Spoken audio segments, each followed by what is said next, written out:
As you may have noticed from the thumbnail and the title, this video is not going to be me converting video game enemies into stat blocks. It is instead some stat blocks that I have made purely for my own amusement and in my own games. Now don't worry, the video game conversions aren't going anywhere, but I do plan to start sprinkling in videos like these that are just my own products of my autistic mind. So I'm going to jump into these stat blocks without prefacing much, but afterwards I will give you guys some advice on how you might incorporate these fairly niche stat blocks into your games, so stick around for that. Starting with our first stat block, we have the Mallomancer. It is a small candy with a 12 armor class, or 15 with mage armor, 35 hit points, and is vulnerable to fire damage and immune to acid damage. Our little marshmallow caster has some spells that go up to 4th level, and also has a feature called Sugar Confection. This allows it to cast more than one leveled spell in a turn so long as it has actions for it. You may be familiar with this if you've played Baldur's Gate 3, as that game implements this rule for all of its spellcasters. This feature will also pair well with the Sugar Rush bonus action, which we'll get to in a moment. Moving to the actions, the Mallomancer can make a multi-attack of 4 attacks with its Sticky Mallow Missile, which is a lot, but the attack itself does only 2 acid damage on average.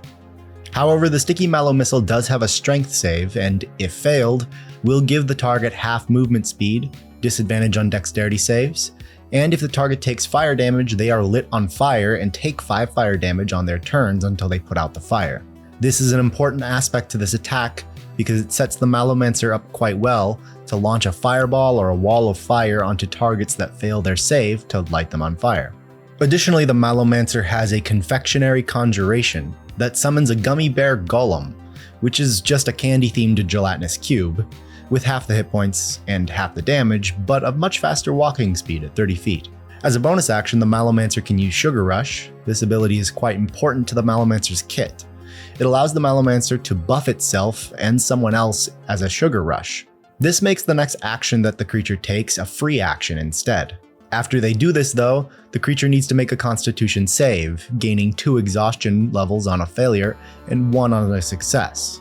Which means that if the Mallomancer uses this ability 3 times per day, and or on another creature 3 times per day, it could potentially kill itself or that ally if they fail all the other saving throws, because 6 levels of exhaustion results in death. Also, this ability is quite potent, especially for the Mallomancer, since the Mallomancer can cast more than 1 spell in a turn, meaning in 1 round it could give itself a Sugar Rush, make 4 Sticky Mallow Missile attacks as a free action, and then cast Fireball or Wall of Fire as an action, and ignite those that were hit and failed their save from the Mallow Missile. Lastly, the Mallomancer does have a Graham Cracker Shield reaction, which basically is a lesser shield spell giving +3 AC instead of 5. All in all, this little marshmallow is ironically a bit of a pyromancer in his combat style, and works well in tandem with his gummy bear golem to lock down foes. Alright, so the Mallomancer was a candy. Now let's get a little healthier and take a look at a vegetable stat block for the Cornmander. So the Cornmander is a medium vegetable with an 18 armor class and 65 hit points. And the Cornmander, as its name suggests, is a bit more of a controller or tactician type of enemy.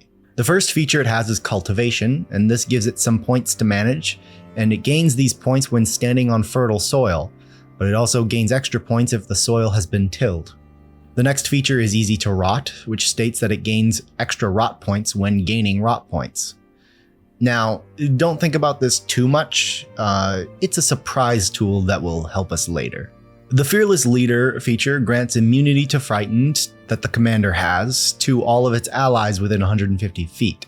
The final feature, Strategic Planning, lets the Cornmander choose its spot in the initiative order, the only restriction being that it can't go higher than a 20, so it is still possible to outroll the commander on initiative.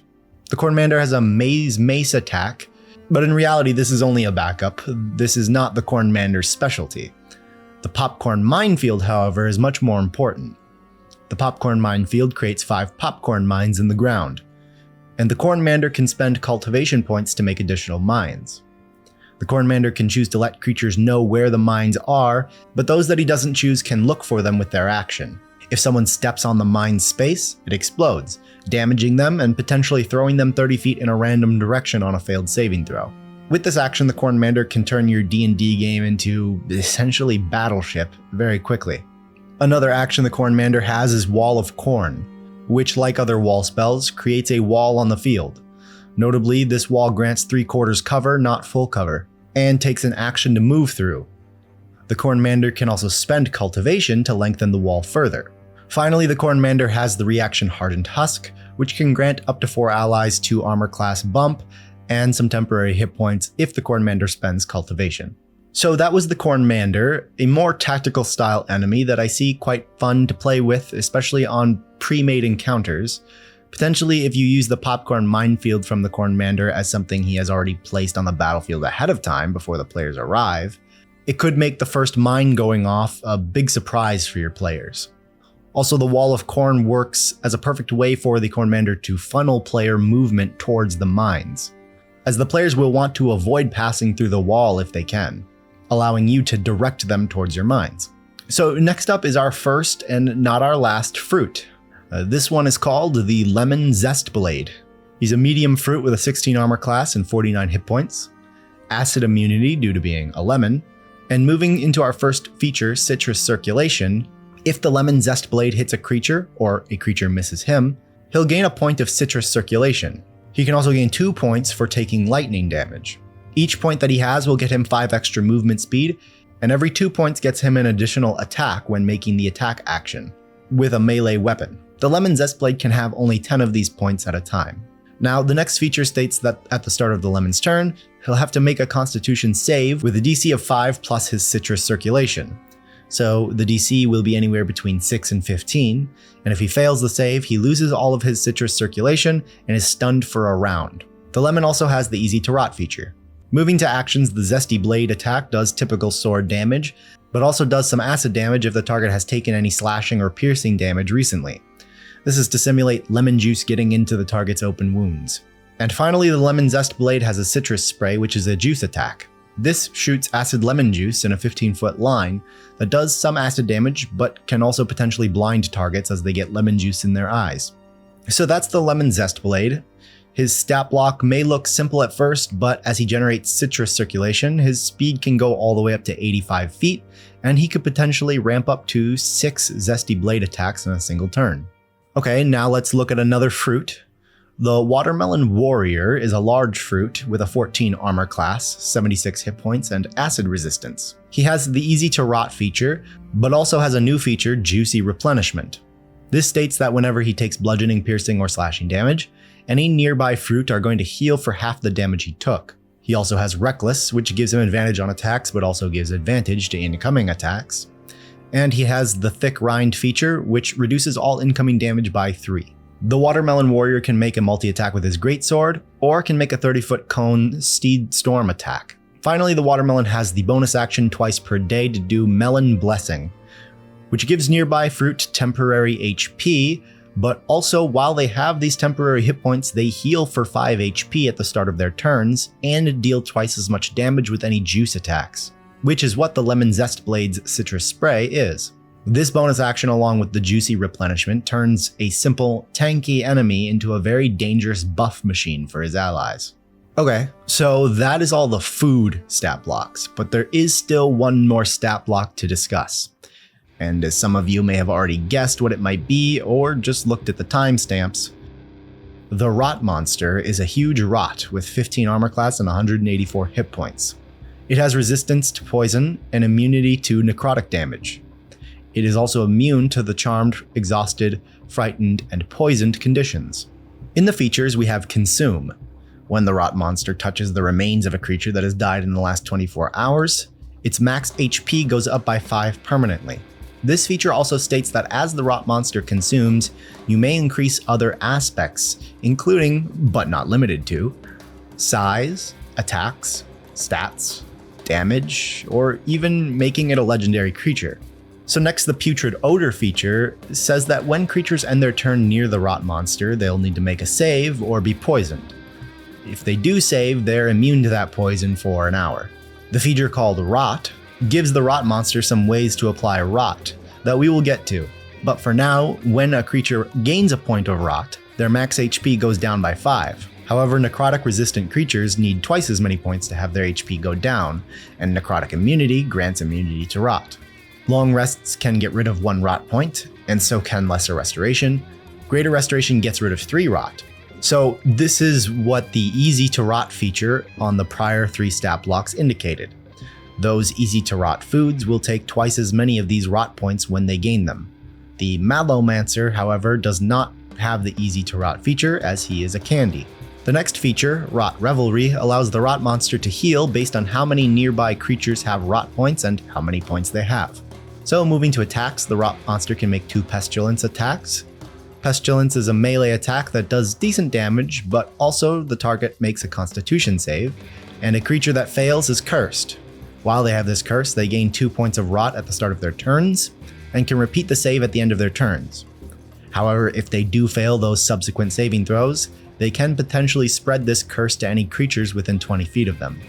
The rot monster also has a meld attack, which attempts to grapple up to 2 creatures. If they are grappled, they become restrained on the side of the rot monster. They have 3/4 cover, move with the rot monster, and take necrotic damage and rot points at the start of their turns. The melded creature is surrounded by a rot prison with its own AC and HP, and must be destroyed to free the melded creature, or they can be freed by killing the rot monster. This rot monster is a nasty creature and acts as sort of a zombie-type plague for creatures in a food world. Okay, so those are all the stat blocks for the video, but I know these are likely seeming a bit strange and hard to use in your average D&D game. So let's discuss how you might implement these into your game. I'm going to start with sort of a low detail and easier way, and then move into a more involved and extensive way. So some ways you could do this if you are just looking to use these randomly, like in a one and done type thing, is to have some sort of like a witch or hag cast a curse on a farming village, and it brought the food to life. Or maybe it even transformed the populace into food. Perhaps it's the hag's ironic interpretation of "you are what you eat." Or maybe the players stumble into a wizard's laboratory. It's in a dungeon, maybe, and they find a room where experiments are being done on humans to turn them into food. Or maybe experiments to make food itself more nutritious, but perhaps the experiments went wrong or a bit too far. So those are some brief ideas, but if you want to get more involved, you could do something like have a new plane of existence, or even a universe where everyone is food. The plane could slot into the existing cosmology of D&D, or you could make a separate cosmology for the food universe. Maybe the players get transported there accidentally by wild magic or something. If that all sounds interesting to you, let me know. The idea for these stats came about because I am creating something like this for my games, and I was also thinking this might be the type of thing maybe I would want to self-publish as a PDF on a platform like RPG Drive-Thru. It would likely be a setting PDF with class and character stuff, stat blocks, items, spells, maybe an adventure, but probably a small one. Also, the debate I have is whether I would write this for D&D 5e or MCDM's new upcoming RPG in the future. If you haven't noticed, I am quite fond of the MCDM approach to stat blocks, and Matt Koval was my main inspiration to start this channel in the first place. So let me know in the comments your thoughts and what you'd want to see in a setting like this. As a side note, I definitely plan to make content for MCDM's RPG as we get more info and playtests, so stay tuned for that. Finally, let me just preface something that you might notice in the description, and that's that there is no D&D Beyond links to these stat blocks. As I continue with this channel and potentially make content for other RPGs, I'm looking to find ways to do bigger and more stuff. And now as the channel nears 500 subscribers, the join button should be available soon. I am going to make a way to provide you guys with access to the stat blocks that I make through that join button as a way to support the channel. I will still be showing the stat blocks on screen for you to use them and take from my videos, so don't worry. This will just be a convenience for those who want to join. Anyways, thanks for watching, and I'll see you guys in the next video.